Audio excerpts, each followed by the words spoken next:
Hi అండి. ఎంతో tasty అయిన గుత్తి వంకాయ మసాలా కర్రీ వండేద్దామా? ఇంక లేట్ ఎందుకు, ప్రాసెస్లోకి వెళ్ళిపోదాం రండి. స్టవ్ పైన కళాయి పెట్టి పల్లీలు వేసి కాసేపు ఫ్రై చేయాలి. ఇంకా ఫ్రై అయిన దాంట్లోనే టీ స్పూన్ ధనియాలు, ఎండు కొబ్బరి, ఇంకా లవంగా, దాల్చిన చెక్క వేసి కాసేపు ఫ్రై అయ్యాక టీ స్పూన్ నువ్వులు, టీ స్పూన్ జీలకర్ర వేసి బాగా ఫ్రై చేసి పక్కనైతే పెట్టుకోవాలండి.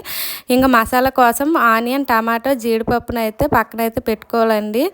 ఇంకా వీడియోలో చూపినట్లు గుత్తి వంకాయలను బాగా కడిగి ఘాట్లు పెట్టుకొని ఉప్పు నీళ్ళలో అయితే వేసుకొని కాసేపు నాననివ్వాలండి. ఇంక ఇలా ఘాట్లు పెట్టేటప్పుడు పుచ్చులు ఏవైనా ఉన్నాయేమో చూసేసుకోండి.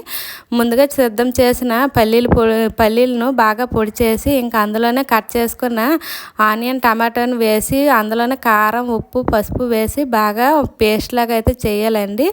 ఇంక ఈ పేస్ట్ని అయితే గుత్తి వంకాయల్లో స్టఫింగ్ అయితే చేయాలి. నేను ఇంకైతే ఆత్రం ఎక్కువైపోయి గుత్తి వంకాయకు ఒక పక్క ముక్కనైతే తీసేసాను. మీరైతే నిదానంగా చేయండి. నేను ఫస్ట్ టైం చేస్తాను కదా, అందుకే ఎగ్జైట్మెంట్తో ఇలా అయితే చేశాను.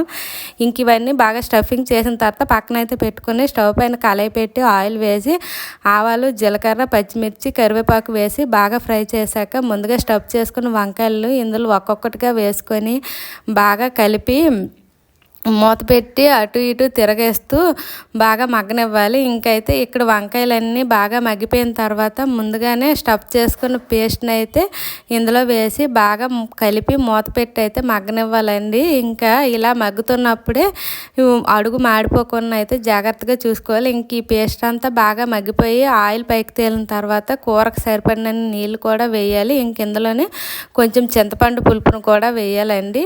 ఇంక ఇది బాగా ఉడుకుతున్నప్పుడే ఇందులో గరం మసాలా టీ స్పూన్ అయితే వేయాలి. ఇంకా మూత పెట్టి దగ్గరగా మగ్గనివ్వాలి.